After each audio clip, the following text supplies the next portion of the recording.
Je demande à nos témoins de se lever. La vérité, toute la vérité, rien que la vérité, et que Dieu vous vienne en aide. Oui, je le jure. Conformément à nos convictions, nous allons démontrer que lorsque le scandale et des dysfonctionnements se produisent, ils ne sont pas cachés, mais au contraire exposés, enquêtés, et que les responsables sont conduits devant la justice.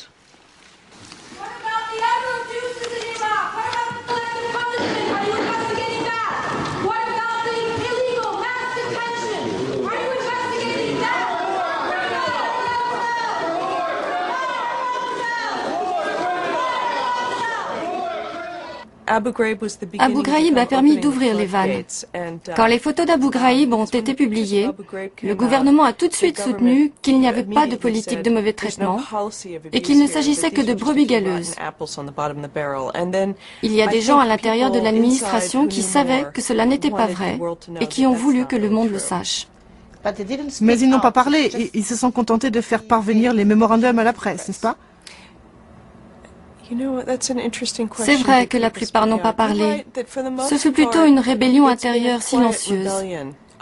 Ils ont seulement voulu qu'on sache la vérité parce qu'il régnait une atmosphère de peur. Il n'était pas facile de s'opposer ouvertement car la moindre critique de cette politique était considérée comme antipatriotique ou trop tendre avec le terrorisme.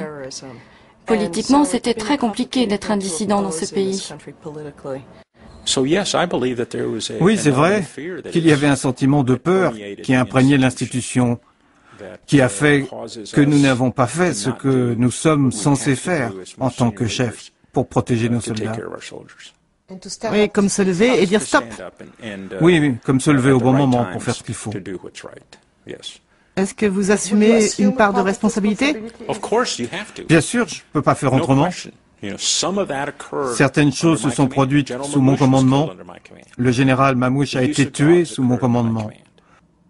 L'usage des chiens a eu lieu sous mon commandement. Je reconnais très clairement que nous avons torturé, que nous avons maltraité des gens. Cela restera à jamais une défaite stratégique pour notre pays.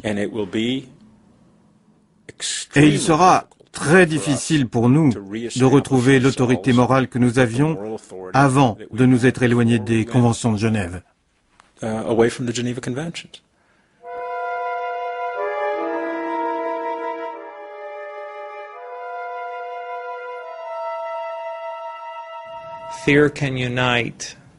La peur unit, mais elle peut unir d'une très mauvaise manière. Et le meilleur exemple, c'est l'histoire des nazis. La peur des juifs, la peur des gitans, la peur de tout. Ça peut rapprocher les gens d'une manière très laide. C'est très douloureux en tant que citoyen américain. Je voyage beaucoup outre-mer et j'entends ce que les gens pensent de nous maintenant. Et c'est très douloureux.